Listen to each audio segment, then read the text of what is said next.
Hi, I'm Joel Bloom, president of New Jersey Institute of Technology. At NJIT, we believe that not only our students, but all citizens need to be informed about the issues facing higher education. As New Jersey's Science and Technology University, NJIT is proud to support the important programming produced by the CAUCUS Educational Corporation and their partners in public television.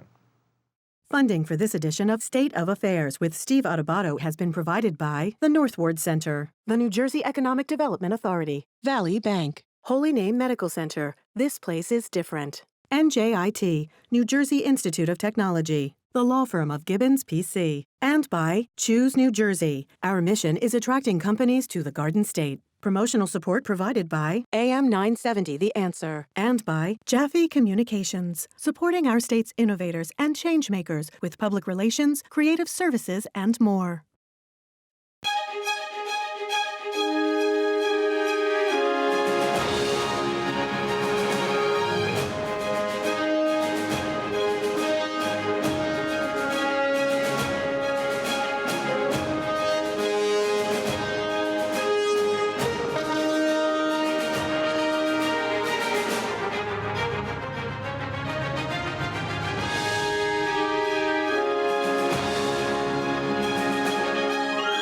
Welcome to State of Affairs. I'm Steve Adubato. We're coming to you from the Agnes Varus NJ TV studio in Newark. It is our honor to introduce Cathleen Bennett, who is the president and CEO of the New Jersey Hospital Association, formerly in the state of New Jersey, held a significant role, which was?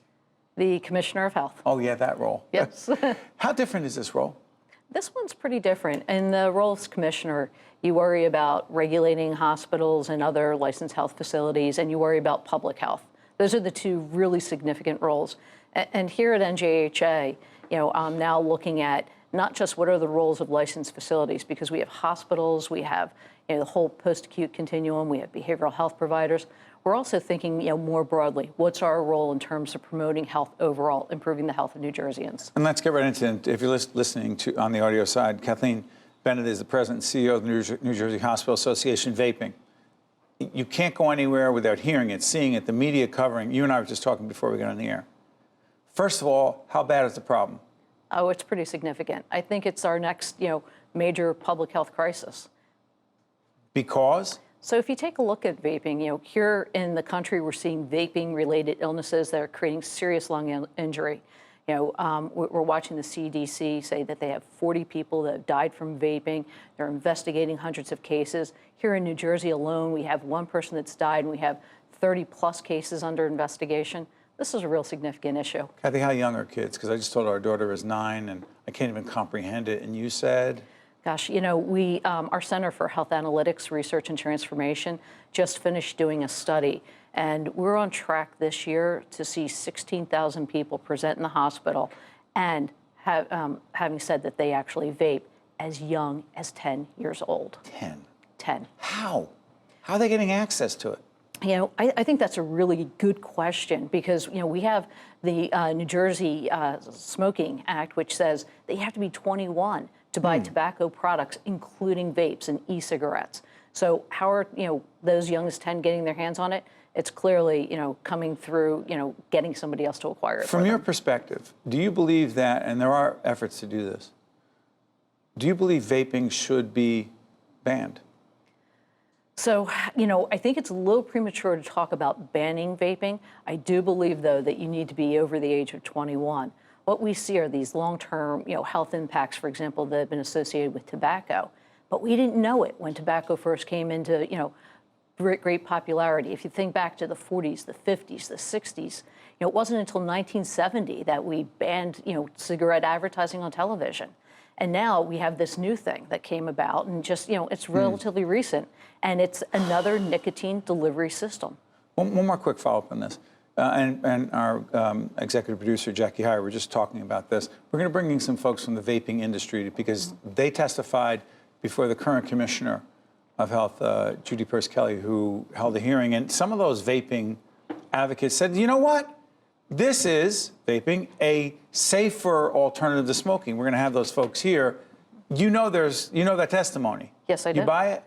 So, I think that there might be a role. I don't really know what it is. But, clearly, a lot of people came out, they testified, they said that it was the thing that got them off of tobacco. And frankly, moving from tobacco to an alternative makes sense.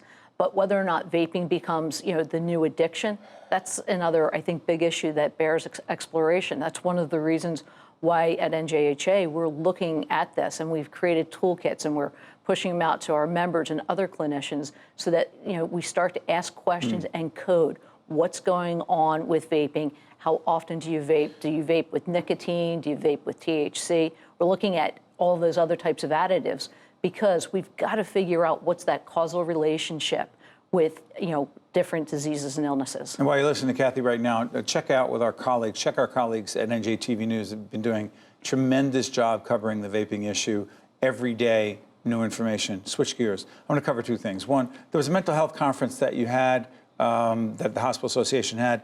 What were some of the key findings? So the conference, and it was really well attended, was called Suicide and Stigma, taking the conversation out of the shadows.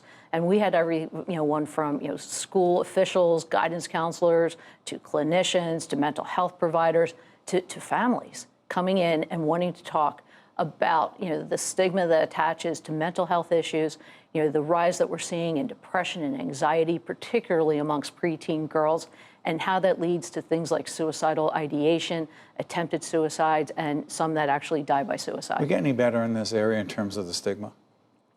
In terms of the stigma, I think more accepting. Sorry for interrupting. I think in terms of the stigma, we're starting to see some improvement because take a look. The New Jersey Hospital Association hosted a conference that sold out. Groundbreaking. Groundbreaking. People care. People want to know. Those of us who have teenage children, pre-teenage children, you better care. Exactly. It's an epidemic. It is. And what we're hopeful for, and one of the toolkits we'd love to see take place, is have your child's pediatrician or their adolescent physician ask questions as part of a normal primary care visit. By the way, when next time Kathy's up, let's put up the Hospital Association website. I'm sure we've been doing it throughout the program so that people can find out more. The other epidemic we've been talking about a lot, the opioid crisis. I know there's an initiative that the Hospital Association is collaborating with how many other hospitals? So it's the Hospital Association, and we're working with the Department of Health, the Department of Human Services, who gave us a grant. We're also working with St. Joe's, which created the ALTO program, and we're sharing opioid reduction options with 11 other hospitals. But let me just also ask you this. Is there a model, because I know our friends over at St. Joseph's Health have talked about this. There's an ALTO, it's an alternative to opioid initiative. Is that the model? So, or are there multiple models? There's a couple of models. ALTO is definitely one of the leading ones in the country. As a matter of fact, you might recall you were there for it when Senator Booker announced legislation, and it became the first real bipartisan act of this current administration. President Trump signed legislation. Correct. Which did what, Kathy? It signed ALTO into law and said we're going to create funding to move ALTO out to hospitals throughout the country. Hospitals, and again, I read a piece that you wrote about this. Hospitals must do a better job being a part of the solution in terms of alternatives to these dangerous opioids. Right. Hospitals for years have been dealing with the Joint Commission requirement that says pain, it's the fifth vital sign in essence. And so there's a lot of information, around how satisfied are patients with their visit, did they, get what they wanted? And when you're looking at pain and pain management and somebody's coming in and, they're passing a kidney stone, what are you seeing? Well, you might be hooked up to an opioid, IV drip to try and manage those symptoms. And programs like St. Joe says, you know what, we've got some alternatives. We want to do something besides opioids. And so they take a look at, can we use a nerve block? Can we use nitrous oxide? Can we use a combination of alternatives to still manage the pain? And, also recognizing sometimes opioids are the right prescription. But not the first resort. Kathy Bennett is the president and CEO of the Hospital Association of New Jersey. 101 years they've been at it. Thank you so much, Kathy. Thank you very much. Thanks for joining us on State of Affairs. I'm Steve Adubato, coming to you from NJTV. We'll be right back after this. To watch more State of Affairs with Steve Adubato, find us online and follow us on social media. We are pleased to be joined by John Mooney, Executive Director and Education Writer, New Jersey Spotlight. John, tell folks the connection between Spotlight and the larger public television family. Well, thanks, Steve. As you know, Spotlight's been around for about 10 years. We were actually celebrating our 10th birthday pretty soon, but we were acquired by WNET, Channel 13 in New York, to be a partner with NJTV News in New Jersey, to be their digital arm. And we think it's a wonderful marriage. And really, I think the biggest beneficiary is our viewers and readers, who will get really more complete coverage of public affairs in New Jersey. And to that end, check out NJTV News every night and see exactly what John's talking about. John, let's get to some of the key issues, education issues. Where are we with this thing called the PARCC test? As we speak on the 3rd of October, 2019, it's evolving. Yeah, it is definitely evolving, to say the least. Standardized tests. Yeah, standardized tests aren't going anywhere, and it's going to be online. PARCC is being phased out. It's obviously was controversial. Just its name is controversial at this point. It'll be phased out. It'll ultimately be replaced by a very similar test with a different name. But where we're evolving right now is how much testing we want our kids to do, and how often. And right now there's a big debate, especially around high school, and whether we require testing every year in high school, or at least 9th, 10th, and 11th grade. The Murphy administration is pushing to scale it back, as he's long promised to do. There are some forces out there that want to maintain it. They think that's really valuable in ensuring that there's some accountability for students. And the less testing, the less you know about how the kids are doing. Yes, schools do a lot of their own testing, obviously, but there's real questions of whether they're really living up to their promise either. So it's a big debate, philosophical one. It's also a practical one. Sorry for interrupting, John. There are a lot of questions that people are asking. We've had a lot of educators come on and say, listen, love teaching. Don't love teaching to the test to the degree we do. Fair argument? Yeah, sure. Sure, it's fair. But where's the accountability? I mean, I think... Got to have it somehow. You got to have it somewhere. And if it's not that, then what? Yeah, exactly. And so that's a big question. And what comes into it is graduation requirements and all those kinds of things, and whether a test should be required for that. These are debates that I've been covering education for 20 years in New Jersey. They've been going on for 20 years, and they're going to be going on for the next 20. And with all due candor, not just my opinion, no one's covered it better than John Mooney, education. How about this? Commissioner Reppollet, Commissioner of Education, was on State of Affairs recently, our sister program, and said, you know what? Ed Week, Education Week, just named us the #1 state in the nation for education. That's not fake news. No. and Education Week's a very reputable magazine. Is there a but? Weekly. Well, there's a but. It's not just, I mean, New Jersey's always been very high up in terms of performance. We're a wealthy state. Typically, performance follows wealth. And so we've done well. We've also made a big commitment to our urban schools, so they are stronger than most.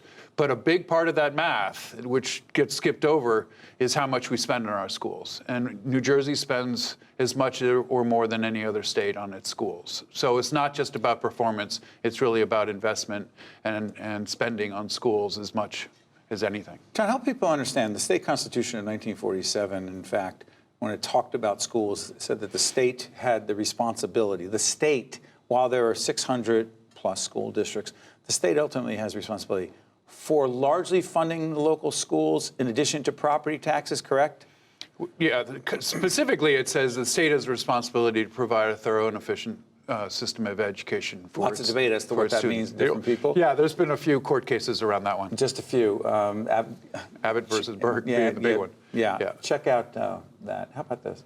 We had the Senate President on recently, Steve Sweeney, who's talked about his initiative called Path to Progress. Not just him, others involved. He's leading the effort. That Path to Progress talks about getting our fiscal house in order. To what degree, in your view, does that impact the spending on education in our state and the impact on our schools? Well, it in several ways. I mean, a big piece of Path to Progress, and maybe its most controversial, or at least among its most controversial, is the consolidation of school districts. We have, as you mentioned, we have 600 school districts. There's clearly certain inefficiencies in that.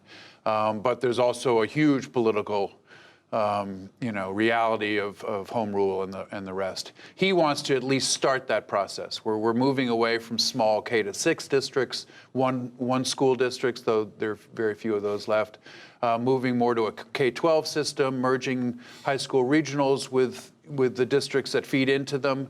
That is going to be a slow process. And he I think wisely, is taking it slow. I mean, we haven't even seen a bill on it yet. And maybe we'll start seeing things pick up, in the lame duck. But it's, the Lame fraud duck session of the legislature. of the legislature after the election. I mean, it's fraught with political peril, no doubt about it. And I think you'll see some movement. He, again, wisely, I think, has gotten some takers on this, who we haven't heard yet. But when he puts forward that bill, there'll be a couple takers already out there.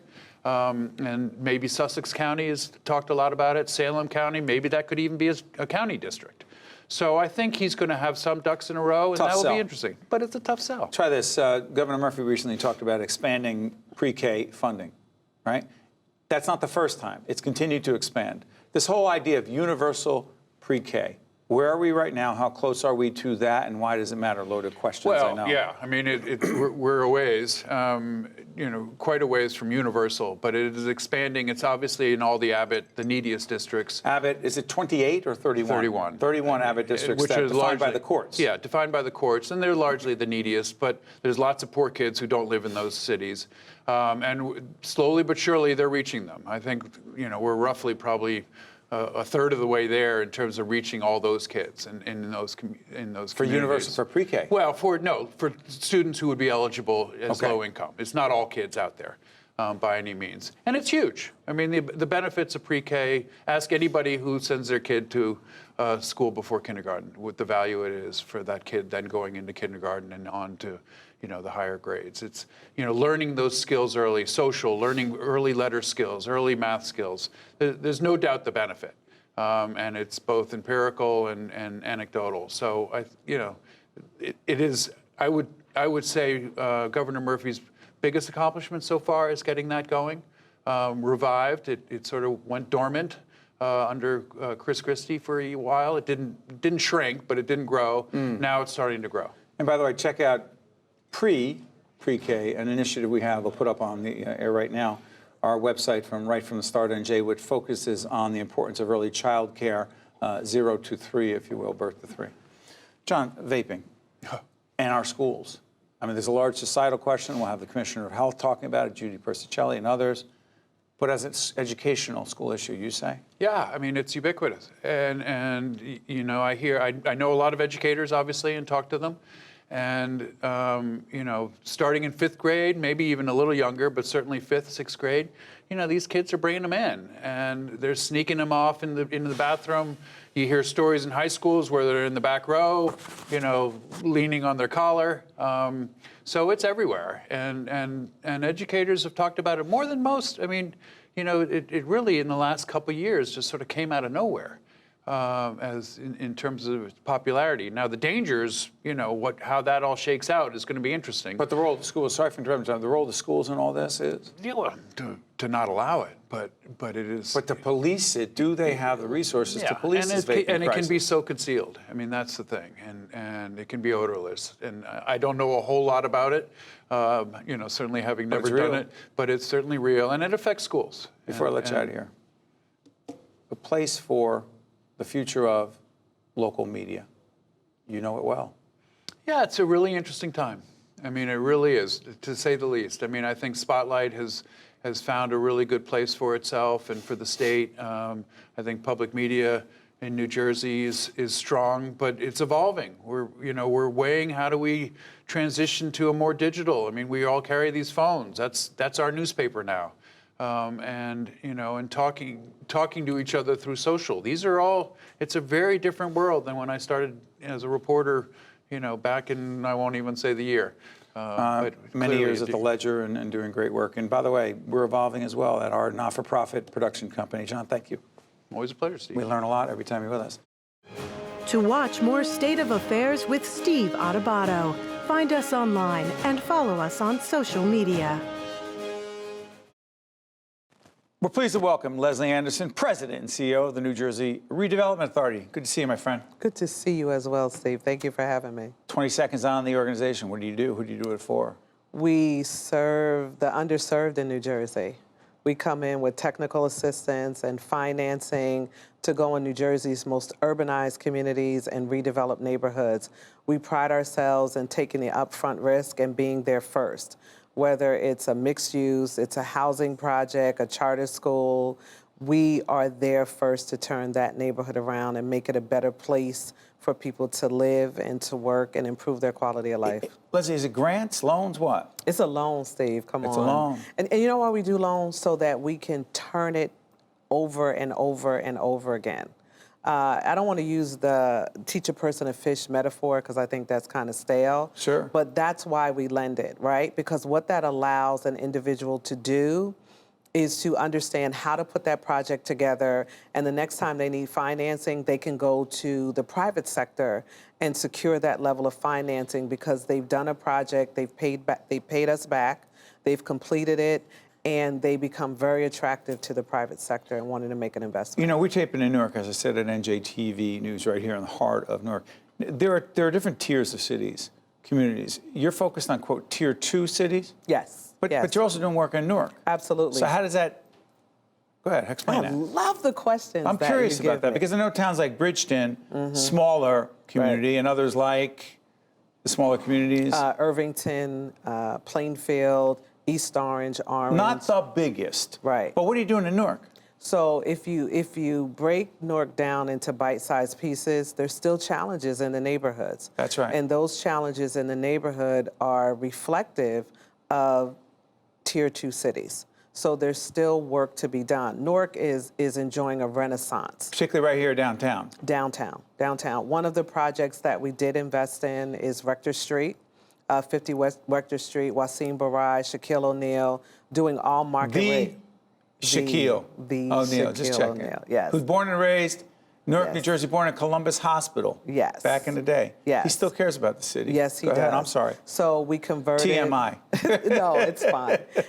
We converted that site into. It's absolutely beautiful. If we get a film crew out there to see it, this is downtown Newark, high-end, high-quality, market rate housing. The reason we invested in that is because we want to mix this income that's happening downtown to create some of that disposable income to support small business development. There's always going to be a need for affordable housing, Steve. It doesn't go away. But when you begin to mix incomes and bring people together of different backgrounds, different ethnicities, different economic status, you start to create communities that, quite frankly, we all grew up in. Yeah, but the other thing is New Jersey, don't kid yourself, one of the highest housing costs, I mean, the most expensive absolutely. housing in the nation. Go back to the Bridgetons. Tell folks what a Bridgeton is. I remember we interviewed the mayor of Bridgeton a while back.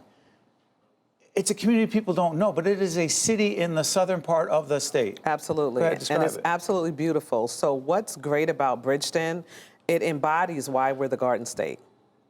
There is farming in Bridgeton, right? So some of what Bridgeton will suffer from, and it's an obstacle, is that 3-month farming economy in New Jersey. Or we could extend it out 6 months, but it's farming. So there's challenges in farming around the country, not just in New Jersey. But to go to Bridgeton, sprawling space, green, blueberry bogs. But a city. But it's a city, That's absolutely. interesting. Absolutely, it's a city. In Brick City, it's hard for us to relate to that here in Newark. But Yes. you're right, there are other kinds of cities. Absolutely. And they have different needs. Go ahead, I'm sorry. In New Jersey, that's what makes us a microcosm of the United States because, you know, people look at us like, oh, you're Newark. But no, we're not. We're Bridgeton, we're Plainfield, where we have 9 historic districts, right? You go into Bridgeton and you do wonder, have I left the state of New Jersey? But some of the urban challenges are still there. So there's still a need for entities like ours to make an investment in those communities. The other thing is there's an initiative, last time you were here we talked about this, the Redevelopment Training Institute is? It is an institute that we created in 2006 to help educate. We started with the community. We started with community because we wanted them to learn about the redevelopment process. Our #1 students are attorneys because we give them CEU credits, right? Continuing education. Exactly. Right? And they need those every 2 years. But what we sneak in under there, is there a need for them to have a heart? And when they go into these communities, to not be concerned just about the bricks and the mortar, but to be concerned about the people that are going to take advantage of the projects they complete. Ben, a minute left. How tied are you to the Murphy administration? Very. Meaning their agenda, your agenda in sync? I think the Murphy agenda is about improving the quality of life for all of New Jersey's residents. And when a governor and a lieutenant governor set the leadership that they're concerned about the least of us, that makes my job that much easier. Their commitment to the opportunity zones, their commitment to the new... Opportunity zones, the federal initiative, which the state is involved in. Cory Booker was very involved in that as well. Yes. Real quick, making a big difference, these so-called opportunity zones? The jury is still out. It's a little early, right? Because there was confusion about the regs. There's a lot of confusion. How dare you imply there's red tape and confusion with government bureaucracy? But jury's out. Yes. Okay. Give us a little more time. All right. Give us a little more time. How about next time you come back, give you more time? Absolutely. I would love that. Leslie Anderson is a Penn State fan. We were just talking about that.